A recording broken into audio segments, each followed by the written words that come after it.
everybody. I wanted to bring you a video with our coronavirus procedures and protocols and what we've changed and information that we know to go along with the email I sent out. I realized today in cleaning homes that some of you have not read or noticed my email yet. So I figured I'd bring you a different interface for those of you that are more into auditory and visual stimulation to process information. So I'm going to go through three things. One is disease transmission of the coronavirus, social distancing, sanitation, and how disease transmission, social distancing, and sanitation relate to us being in your homes. So I know we've heard a lot about social distancing. I'm not going to go too in depth with it, but I'm just going to kind of review some things as they relate to what I'm going to talk about later.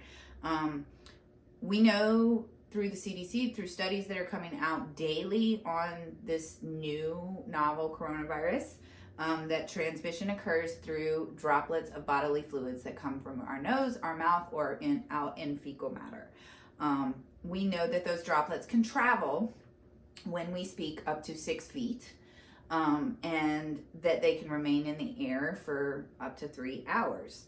We know that those droplets from our mouths and our nose can land on surfaces, and that the virus can then survive on surfaces. As far as surviving on surfaces, we know that the CDC does not believe that surface transmission is the main source of transmitting this disease. They believe, and studies are showing, that the transmission of disease actually happens more frequently with contact from people being in the same space together.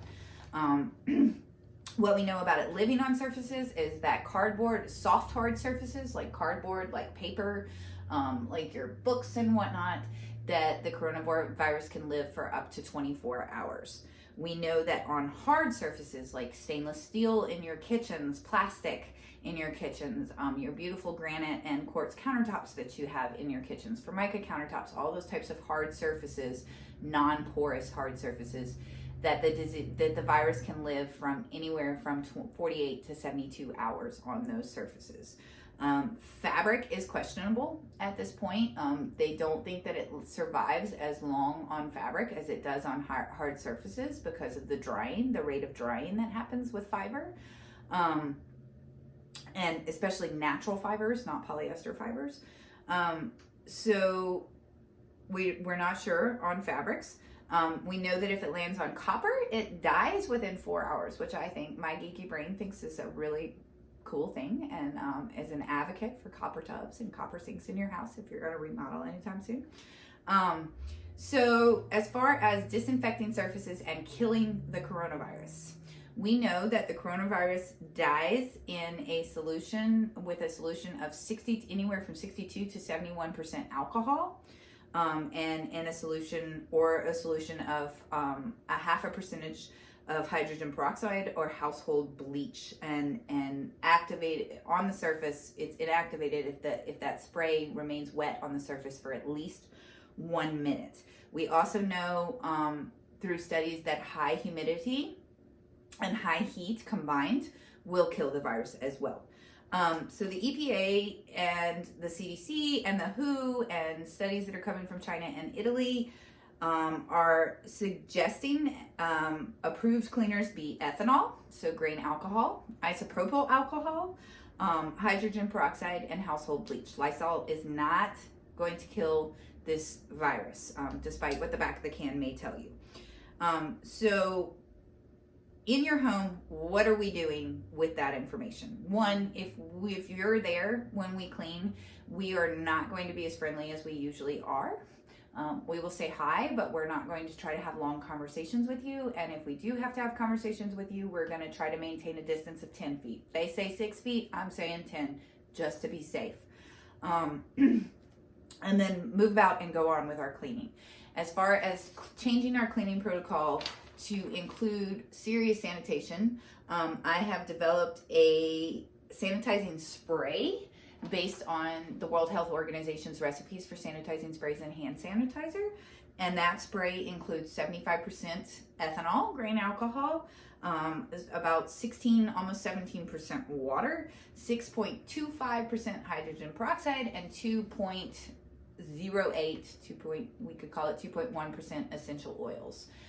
So we're blending hydrogen peroxide, ethanol, and essential oils, which the WHO doesn't approve those as antimicrobial, but we all know that they show antimicrobial benefit as well, and that plant RNA can have a serious effect on virus RNA and sequencing into how proteins get produced from those RNAs. So the essential oil blend I'm using is my own version of Thieves that I've blended. I have an herbal background of many years now, and I have my own herbal blend, which is cinnamon, eucalyptus, peppermint, rosemary, clove, and lemon. So basically the same Thieves you always see, except I add peppermint to the mix. So what we're doing with this sanitizing spray is when we get to your house, we will immediately, after sanitizing our hands in the car, we will immediately put on gloves, either nitrile or latex, depending on what I can find and what is available. I have a hoarded stock of latex and a few nitrile gloves right now to last us multiple weeks going forward. And one of us will come to your door, entry door, whichever we use in your home, and we will spray down the knobs, the lock, and on the front of the door and on the inside of the door. While that sits to do its at least 1 minute of disinfecting, which really turns into about 5, we will unload all of our equipment from the car. When we have that all unloaded outside of your entrance, we will each take a bottle of sanitizing spray, come into your home, and walk around, and we're going to hit all of your light and fan switches. We're going to hit all of your interior door knobs inside and both sides of them. We're going to go into the kitchen, and we're going to hit all of your appliance knobs and control pads, the handles on your appliances, so your refrigerator, your dishwasher, your stove. If your trash can is not a foot controlled trash can, we're going to spray down the lid of your trash can as well in your kitchen. In your bathrooms, we're going to, and faucets in the kitchen as well, your faucets and your sprayer, faucet knobs in your sprayer. In your bathroom, we're going to do the same thing. We're going to hit the faucet knobs or sprayers. In your shower, the knob to turn on your faucets in your shower, and your sprayers in your shower, your handheld sprayers that come loose.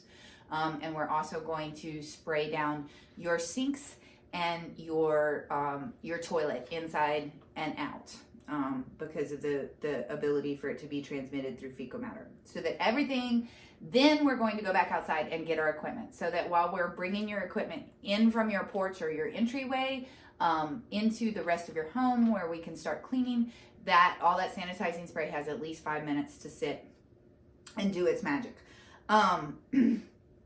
We're going to clean with gloves at all times, disposable gloves. There's a new pair that's going to come out in every house on us. We are not going to be keeping the same disposable gloves and driving around with them on. We're going to change them at every house. We usually just use gloves in the toilets, but given this situation, we're going to be using gloves throughout the entire time that we're cleaning in your house. If my staff or I or anyone in our homes are sick with any symptoms of the coronavirus, we will be self-quarantining, and we will not be cleaning in your home. If we believe that we could be getting sick, you will be the first people that know in our lives. We are monitoring our temperature twice a day, once in the morning, once in the evening. This is something that they're recommending people do when they come from out of the country, when they've been flying a lot domestically or gone to big conferences. They recommend that you check your temperature twice a day while you're quarantining yourself. But we're going to do that as a preventative measure anyway, just because I think it's a good idea to notice any fluctuation on the high level in our temperatures. So we're staying away if we're sick. We're letting you guys know if we're sick. My mom is not coming to work right now. As many of you know, she has stage 4 metastatic breast cancer, and she is undergoing chemotherapy, an oral chemotherapy, but nonetheless chemotherapy treatment. And so her blood cell counts are low, and her immune system is depleted. And so she will not be coming to work with us. She's actually not allowed to leave the house unless it's just in her car for a drive up to the parkway, or in the front yard. So she's not going anywhere. As far as our social distancing in our personal lives, I am ordering groceries now. Our paper towels, which are the thing that is most bought for the business, I'm now ordering those from a local provider who will bring them out to my car, put them in my car without me ever having to get out of the car or interact. So I'm totally limiting my need to go into any store whatsoever. That's for my mom, and that's also for all of you guys. I am doing the same thing with my staff. They are limited to to social interactions with just the people that live in their homes, and they're being asked to only go out for essential needs, groceries, gas in your car. So that's what we're doing to keep ourselves outside of work from getting sick. A couple of other things that we are doing in your homes that are different right now. We're suspending linen changes of any type. Your towels, we're not going to be taking your towels from your bathroom to the dirty clothes anymore. We're not going to be switching out those towels or rugs like we often do in a lot of your homes.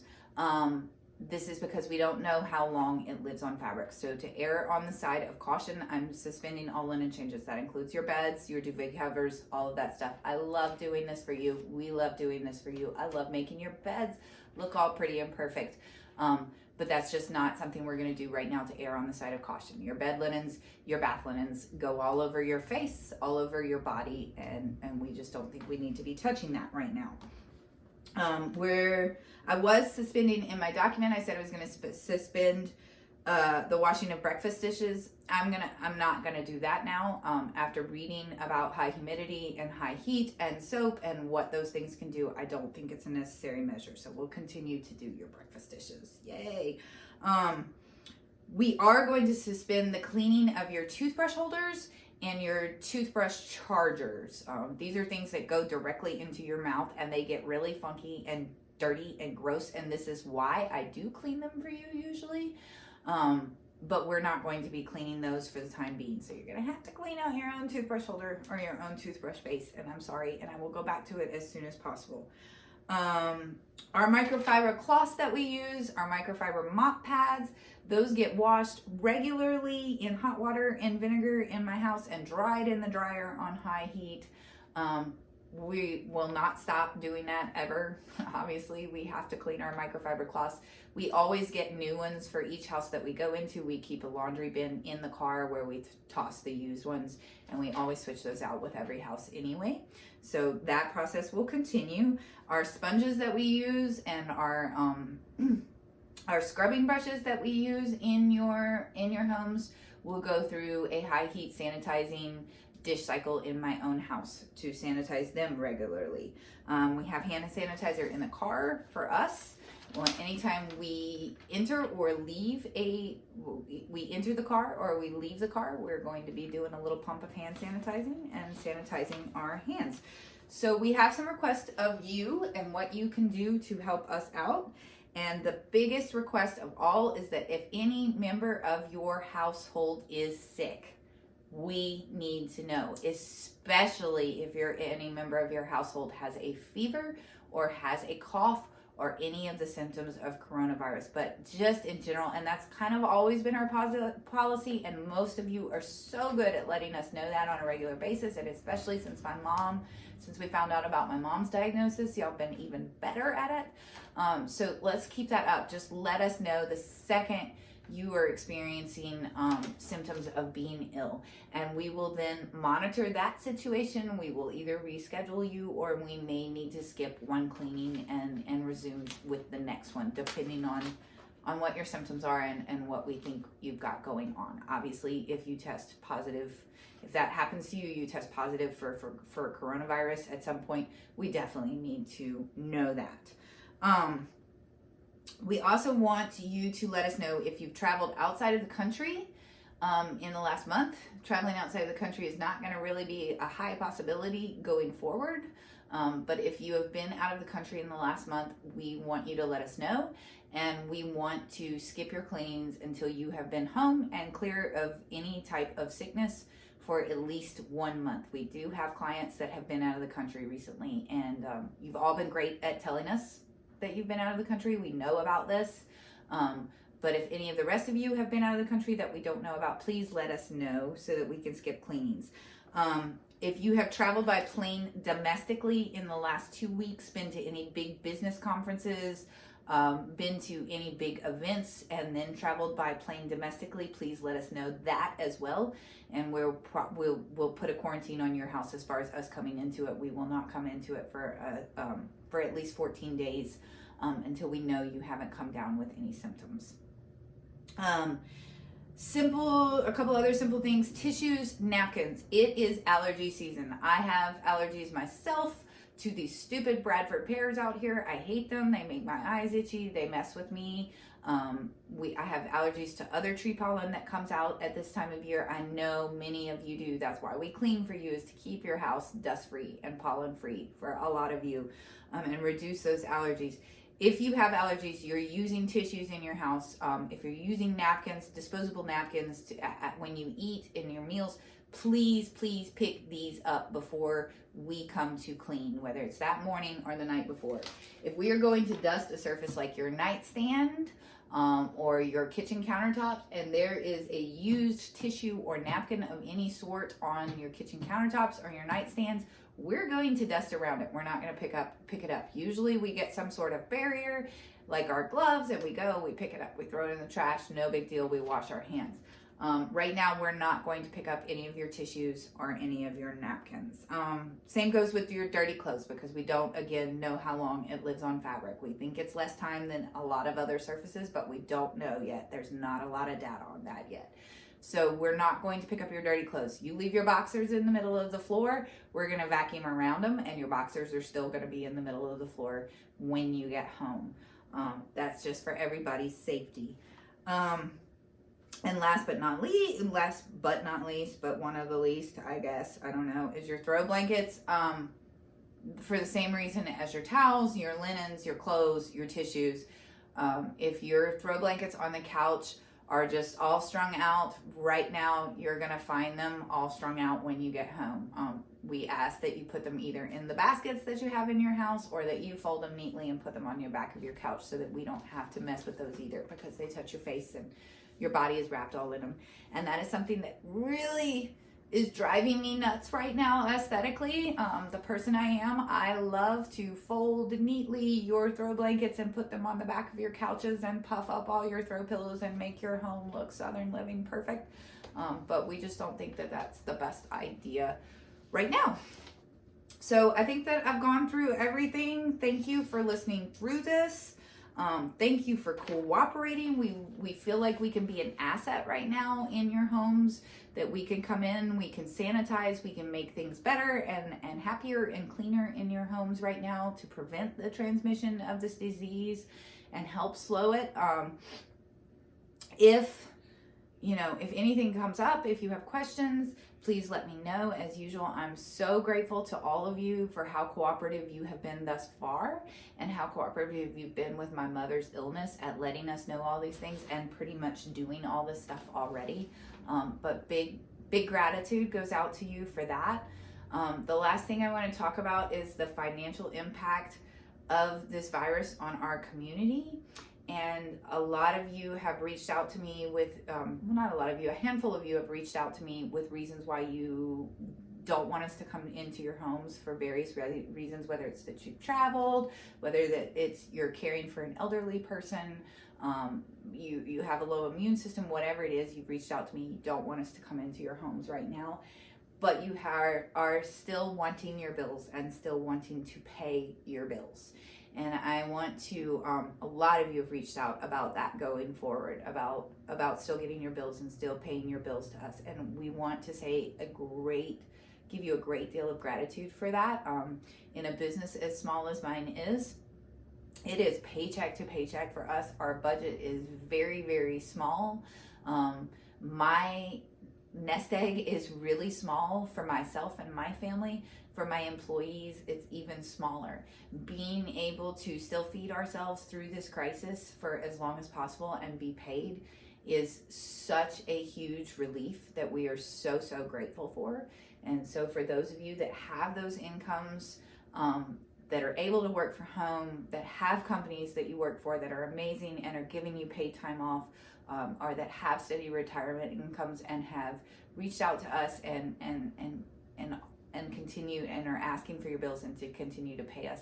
We are so grateful for that, and we will pay that forward. We feel very blessed to have such an amazing group of clients that thinks about that and thinks about the economic impact this could mean for us, and that are willing to not just reserve your space, but to be conscious of what's going on in your community and how this is financially affecting all of us.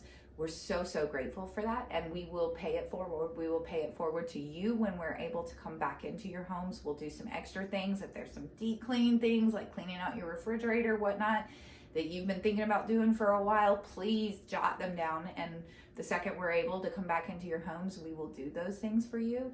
And we will also pay it forward to the community at large.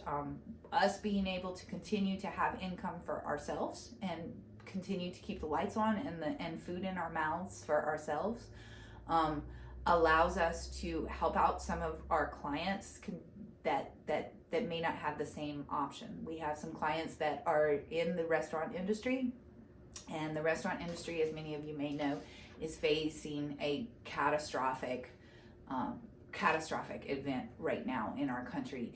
And we have clients that own restaurants, we have clients that are chefs in restaurants, and going forward, they may not be able to afford our services. And we want to, for as long as we can, to be able to maintain some normalcy in their lives and reduce the stress of all of this in their lives by continuing to clean in their homes, even if they cannot pay us for a little while. So you paying us because you can will ripple effect into us being able to provide services that will reduce stress in other people's lives that are hit harder than you or our business is going forward. So much gratitude to you for thinking about your community. I really appreciate it. We all have to stick together through this. This is the craziest thing we've ever seen in our lifetimes. Hopefully it is the craziest thing we ever see in our lifetimes. And so all of us sticking together, keeping morale up, and working together to keep our community running as best as we possibly can through this is a big thing. And I'm so grateful to have such amazing clients. So sorry I've taken this long. Hopefully this has been informative to you. If you have any questions, concerns, any comments, anything you want to talk to me about, text me. I will get back to you as soon as possible. Send me an email. Let me know what you're thinking. And we're going to be Asheville strong, Western North Carolina strong, Appalachian strong. So I love y'all. You guys truly do. Love your families. You're amazing. And hopefully we will see you soon, but from 10 feet away. All right. Have a good night.